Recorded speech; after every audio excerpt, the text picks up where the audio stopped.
Since the creation of video games, no piece of hardware has been more important than the console.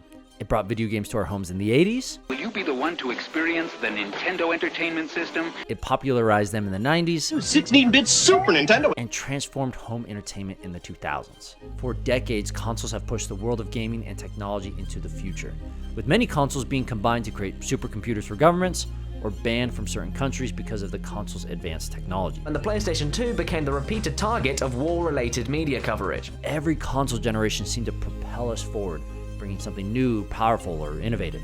But in the past 10 years, consoles have fallen behind, with many people jumping ship to PCs and phones. What was once a console-dominated industry has now become a place where consoles sit in third place, slowly losing market share year after year, with many investors telling new game makers to avoid consoles. We sit in these seats as venture capitalists, and I think if a founder came to us and said they were going to try and start a game and ship it on console, we would be like, what? Why? But back in the old days, it wasn't PC versus console versus phone. It was console versus console. And these console wars brought us the greatest gaming hardware generation after generation. But the constant battle for dominance has driven the very thing we've been fighting over to its grave. And Microsoft is behind it. Game console wars. The console wars. Like console wars and console wars.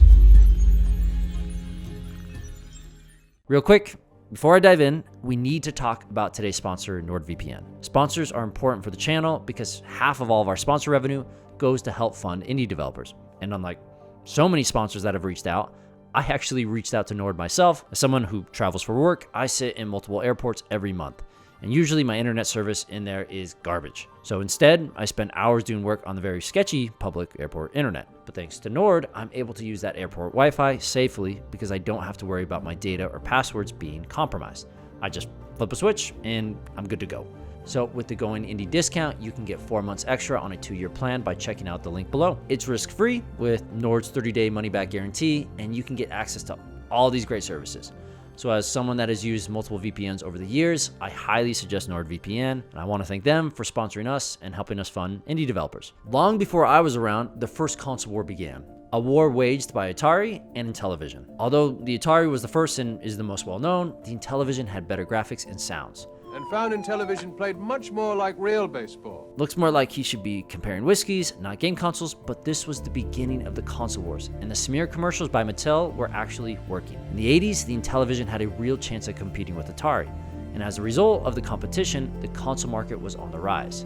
Sadly though, as home gaming was just getting a foothold, crisis struck, and the video game market crashed in 1983. The gaming market was saturated with low-quality games, and people were more interested in purchasing personal computers. Why buy a $1,000 console to play this when you could play something just as bad on a PC? Personal computers were more of a versatile option, with the ability to play games and work. A problem we will see pop up years later. But with the fall of the console, home video game revenues went from $3.2 billion in 1983 to $100 million in 1985. A 97% drop. So the first console war was won by Atari, but in reality, it was more like mutually assured destruction. Video games were looking more like a fad, filling up landfills and lost to obscurity like the original console makers. But then a console rose from the ashes. From a playing card company we all know today, Nintendo. Nintendo really was the savior of gaming. Because when they released the NES in 1985, it completely shifted people's perception of video games. So many games produced at this time were expensive garbage, and Nintendo didn't want another ET fiasco. Every Nintendo title had to be quality, and when the NES released, it blew people away. The gameplay, the stories, the characters, practically every prominent Nintendo IP came from this generation, and it was actually affordable. The NES was gold. Every kid was pleading to get this thing for Christmas. Nintendo had a complete monopoly of home gaming, and with only a $300 price tag, people were happy to buy. Shut up and take my money! Other companies saw this success and wanted in. One company in particular stepped into the ring against the console king, and they did it in style. What Nintendo don't. So with the release of Sega Genesis in 1989 and the media campaigns on full blast, the second console war began. These two Japanese companies fought for dominance, each fighting over specs, gameplay, and IP, with Sega creating Sonic to rival the mustache plumber. Commercials, advertisements, bits, these companies fought incessantly, and it seemed like the console industry would be dominated by Sega and Nintendo forever, until a third Japanese company entered the arena. When Sony joined the brawl, the company jumped to first place immediately. The PlayStation was incredible. It was more powerful than anything out there, and it used CD-ROMs, not cartridges, for its games. On top of great hardware, they had a top-notch cast of characters, ranging from Cloud to Crash Bandicoot. Your worst nightmare has arrived. Sony was geared to win the next console war, and this Mexican standoff caused Sega to fall behind, leaving the console industry to never return. Is that number 2? Through most of the 80s and 90s, the Japanese dominated the console industry. From Nintendo to Sega to Sony, no one else dared to compete or they died trying. But then Microsoft and Bill Gates did the unthinkable. They not only entered the console market, but they entered it with this. What the hell is that? Although the original Xbox looked like a green monstrosity when compared to the PS2, the green box was powerful, way more powerful than the PS2 or GameCube. But it was new and it didn't have that many games, so it sold only 24 million copies. Which sounds pretty good until you compare it with the PlayStation 2. But the Xbox did good enough for Microsoft to greenlight the next one. And thank goodness they did. Because the next console generation would be the biggest fight in console history. This is your new Xbox 360. We've got one. Now on to PlayStation 3. I owned every one of these consoles, and each one had something I couldn't resist. The technology in the PS3 was amazing. Blu-ray DVDs players at the time were close to $1,000, and you got one built in the PS3 for only $600. The Xbox 360 had the best game lineup and community. That original interface was just oozing fun and friends. And then there was the Wii. This little white box had Wii Sports, Brawl, and Super Mario Galaxy. Those games were awesome. I don't remember playing much else since most Wii games were kind of gimmicky, but it was still tons of fun and the commercials were great. We would like to play. This generation was fiery hot. Every console had something unique about it and the sales were neck and neck. This generation ended up being incredibly important because this was the last real battle of the console war, where consoles duked it out, each with their own personality and value, when consoles were at their peak. But the next console generation would be quite different. 7 years after the 7th gen consoles were released, it was finally time to see what was coming next, and Sony announced the PS4. PlayStation. The PS4 looked like a great console with all sorts of games and community-driven features. Not to mention you could use it as a media player. People were excited. People were also excited though to see the new Xbox. The 360 had been amazing, aside from the red ring of death, and players couldn't imagine what the Xbox announcement had in store. Go to Internet Explorer, Skype. When you're exercising, it can read your heartbeat. The announcement was bad. People weren't sure if this was a console or some kind of device to watch movies and Skype your friends. I'm looking forward to you showing off the great work we're doing with our partners at ESPN. I felt like Microsoft talked about everything but normal games. They were so focused on being the future of family room technology, they forgot why people buy consoles in the first place. Games. Fortunately, we have a product for people who aren't able to get some form of connectivity. It's called Xbox 360. Even when they did talk about video games, it was controversial because it was uncertain if you could play your titles offline or even share them with your friends. Sony, of course, saw all of this chaos and had a little fun with the controversy. This is how you share your games on PS4. Thanks.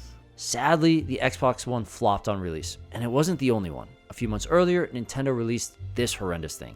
A console that allowed you to play games on a tablet, but you couldn't really travel with it. So it was like this console wannabe handheld thing. I didn't get it. I don't get it. And neither did most people. It failed hard. This was the first time Nintendo wasn't profitable, and the company was struggling. Everything but the PlayStation was crashing and burning. Xbox lost its identity as a gaming console, and Nintendo made a console that was trying to be a handheld. By just making a normal console, Sony immediately won the battle. But the divide just got even bigger, thanks to exclusives. The amount of exclusive games PlayStation had was leaps and bounds better. Want to play Halo 4? Buy an Xbox One or just play it on the Xbox 360. Whatever, who cares? Want to play any of these games? Yeah, buy a PlayStation 4. So Sony won the battle. But unlike any other console fight, this one would have long-lasting consequences. Such an impact that the Wii U would be Nintendo's last console. Huh? What about the Switch? Some people are really stupid. The Switch isn't a console. It may sound crazy, but hear me out. Let's look at the creation of the Wii U, and I think it will explain why the Switch isn't what we normally define as a home console. Since the N64, Nintendo had been in second place to the PlayStation, losing over and over. So Nintendo branched out with the Wii, no longer competing on specs, but instead taking a blue ocean approach with a focus on unique gaming experiences. It worked. But like I said before, the Wii was kind of gimmicky, and Nintendo knew they couldn't do the same gimmick twice. So when the new console was in ideation, leadership noticed something. Nintendo had been losing the console war to PlayStation for years, but they had been winning the handheld war.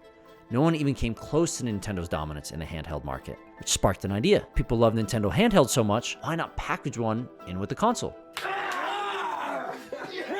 Someone at Nintendo had a great idea with the Wii U, but had bad execution. Instead of making a console with handheld capabilities, they needed to make a handheld with console capabilities. Sound like something? The Switch is first and foremost a handheld. It is a hybrid device for on the go that can also be plugged into a TV. And it's brilliant. Nintendo had been playing in two markets for 30 years, dividing the resources between the console and their handhelds. But with the Switch, they could focus on making great games for one platform, mobile hardware for any situation. So Nintendo exited the console war in 2017, and I don't see them ever making a return. Which leaves us with two, the duopoly. For years, the PlayStation and Xbox have fought for the right to say, we're the best. Best games, most storage, top-of-the-line graphics, with adamant fans fighting with them. But when the Xbox One fell behind, the leaders of Microsoft Gaming Division realized something. This loss was going to hurt. Unlike any other console generation, this gen introduced digital games that could be played on any future console. We lost the worst generation to lose in the Xbox One generation, where everybody built their digital library of games. So Xbox lost the most important console battle, with digital games being a driving force. And Microsoft realized they couldn't win the console war against PlayStation. We're not in the business of out-consoling Sony or out-consoling Nintendo. There isn't really a great solution or win for us. So they decided on a different strategy, something that would take years to implement, but it would finally put Xbox on top. There's just one problem. To be the best, Xbox would have to kill the console. Now, this is speculation. I want to make sure that is crystal clear. But if we look at the actions of Microsoft and the model they are pursuing, it makes sense to kill the console. Why? Because it's a razor and blades model. If you're not sure what that means, this is how the model works. A razor you buy at the store is sold at a loss. But razor companies do this because they recoup their money and make tons more by selling blades for a high margin. That's why companies like Gillette sue anyone that makes blades that fit their razors. Consoles are the same way. Consoles are normally sold at a loss, oftentimes a loss of hundreds of dollars per unit. We're subsidizing that purchase somewhere between $100 and $200 with the expectation that we will recoup that investment over time. But most console companies make back their money with publishing fees and first-party games. So whoever is winning the console war is selling more games, which minimizes those console costs and makes the console company way more money because of all the blades or games they're selling. But if you are losing the console war and people aren't buying your hardware and games, your costs can kill you, which is why so many companies have dropped out of the industry or died competing. It can cost billions of dollars to develop a console, and you have to develop a new one every 5 to 8 years, restarting the process and going back into the red. So as the consistent loser in the console war, Microsoft had every incentive to kill the console. And the first step in accomplishing their goal was to buy Minecraft. They're buying Minecraft for $2.5 billion. At the time, many thought this acquisition was an odd choice. If Microsoft was trying to save the Xbox One, why buy Minecraft and then not make it an exclusive, keeping it available on every platform, including your rival PlayStation? But as we know now, this wasn't Microsoft's plan. Following the Minecraft purchase, more acquisitions were made. Studios like ZeniMax Bethesda for $8 billion and Activision Blizzard for $69 billion. With more promises that most games wouldn't be Xbox exclusives. Xbox fans saw all these studio purchases in the beginning and thought, this is it. All these great games will revive the Xbox console.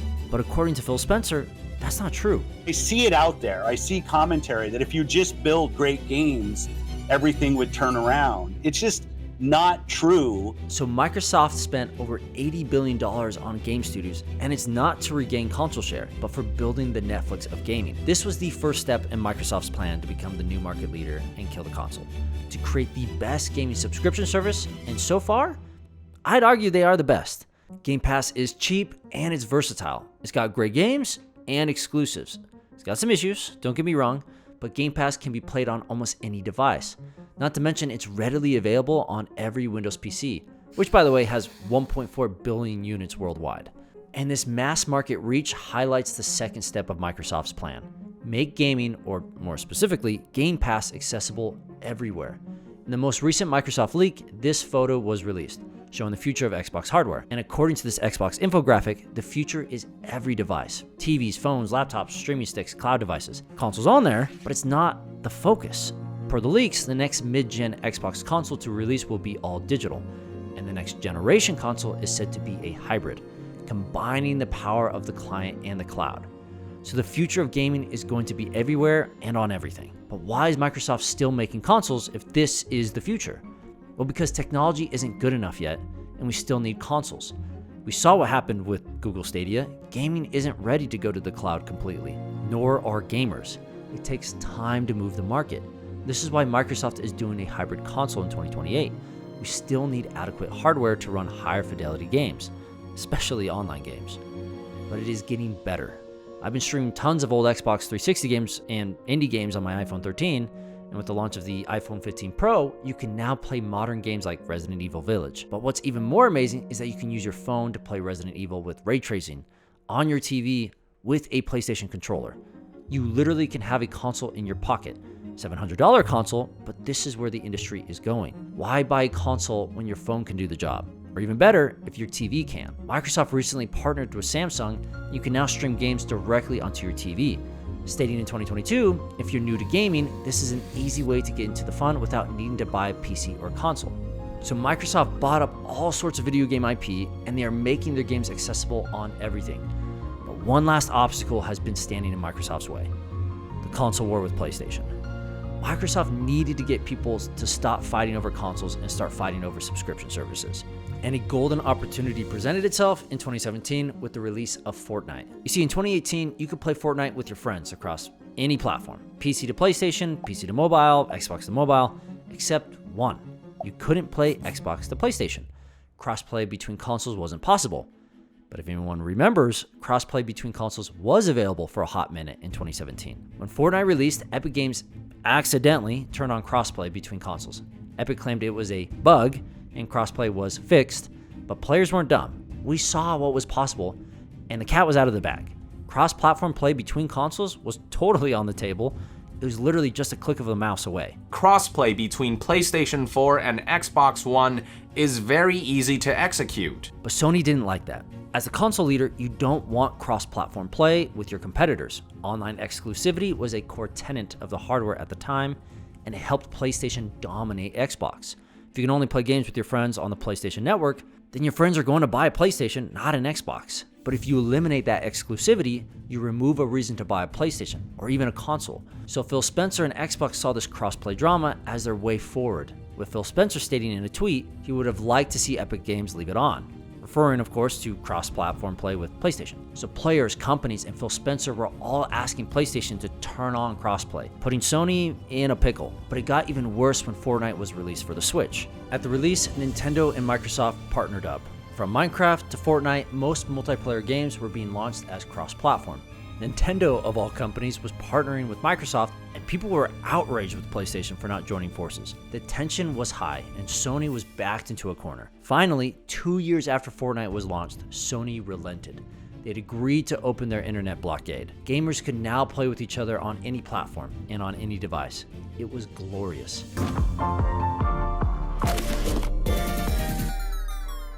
But by removing player exclusivity on consoles, crossplay destroyed the reason for a console war. Why fight over which console is better when we can all play together? Yeah, specs were still important, but most people understood Xbox and PlayStation are basically the same technologically. And if you really care about specs, you are part of the PC master race. Silly console peasants! The only thing that still matters is exclusives, but with the introduction of all these cross-platform subscriptions, we won't get console exclusives in the near future. Now, fans of course have still fought over which console is better, keeping the battle flag flying for years after the Fortnite charade. But Microsoft put a stop to that and officially ended the war in June 2023, stating in their lawsuit against the FTC, Xbox has lost the console wars. Microsoft surrendered. They waved the white flag and it surprised everyone. No one has ever admitted to losing the console war. Not Intellivision, not Sega, not Nintendo, not even the KFC oven console. They just moved on or died. But Microsoft admitted they lost because they don't care anymore. The home console isn't the future and they know it, which is also why Sony was so strongly against the acquisition of Activision Blizzard. Sony CEO knew that Microsoft would not exclude Call of Duty and most other games from PlayStation. He knew this acquisition would do little to affect PlayStation games in the near future, but Sony tried to block this acquisition because they fear what's coming next, a future of cloud gaming without consoles, which is what the Activision Blizzard lawsuit was really about. Change is the bane of all industry leaders, just like Kodak, who had 95% of the photography market, but then went bankrupt because they didn't shift to digital, or Blockbuster, who could have bought Netflix for $50 million, but didn't because they were focused on brick and mortar. It's hard to innovate when you're at the top. So if you're Sony, you want the console to survive and thrive. You don't want to compete against Microsoft on new terrain. Sony loses out on all these revenue streams when the console dies, and they'll have to fight to stay dominant, competing no longer in the console wars, but in the cloud wars. This is good for gamers. Competition brings variety. New competitors like Nvidia will be able to compete, and new hardware will be introduced. Sadly for Sony, consoles are not the future of gaming and they know it. They just want to extend the console's lifecycle as long as possible, unlike Microsoft. Year after year, Microsoft has been slowly knocking down the pillars that hold up the console. Hardware accessibility, player exclusivity, lower entry cost. Consoles are no longer the go-to gaming hardware. You don't need a $400 console to play games with your friends like you did in the past. Because of the market shift, gaming is expanding across the globe at insane rates, and the majority of countries don't have consoles or need them. China is becoming one of the biggest gaming markets in the world, and consoles were banned there till 2016. Banned externally by the US because of their military use, and they were banned internally by the Chinese government not wanting their youth to play video games. So the console market in China only makes up 0.1% of all gaming. PCs have also been the dominant gaming hardware in Korea since the 90s because of PC bongs. And think about India. They have the largest population in the world, and the gaming market is growing rapidly there. But what platform do you think they're going to play games on? Consoles aren't nearly as accessible in India as they have been in the West, but they have phones, TVs, and computers readily available. What platforms do you think game developers will want to develop for? Consoles? No way. It doesn't make sense. You can reach a much bigger audience on other platforms at a much lower cost. Do I think consoles will completely die out and go away? No, I don't, but I think they will be a fraction of what they are today, a smaller group of people in the world that want top-tier family room computing. Basically just buying a computer for their family room, but having a dedicated gaming device for your TV just isn't needed anymore, or at least it won't be soon. So will Sony and Microsoft keep making consoles? I assume they will for the next 5, 10, 15 years. After that, it's foggy. 2028 is looking to be the bridge between eras, hybrid consoles to bring us to the future. Little by little, consoles and the console market are decreasing, replaced by hybrid technology, cloud gaming, and subscription services. The console almost died 40 years ago, and its resurrection in the 80s brought us some amazing memories. But unless something changes, I believe the console as we know it is becoming a thing of the past. Hybrid consoles, cloud hardware, phones, and TVs. This is the future of gaming. Signs all point to the death of the home console. It's sad to say, but it's also exciting. Now, a lot of this is speculation. Gaming is changing constantly, and it's hard to predict the future, especially 10 plus years out. But whether I'm wrong or right, I'm fascinated by the future of gaming, and I'm thrilled to see what will come next. Thanks everyone for joining. This week, I want to highlight our Discord community. We are now doing monthly challenges and weekly events, all centered around building a successful indie studio. So if you are an aspiring indie developer or just someone interested in indie games, come join our Discord. Thanks, and we'll see you next week.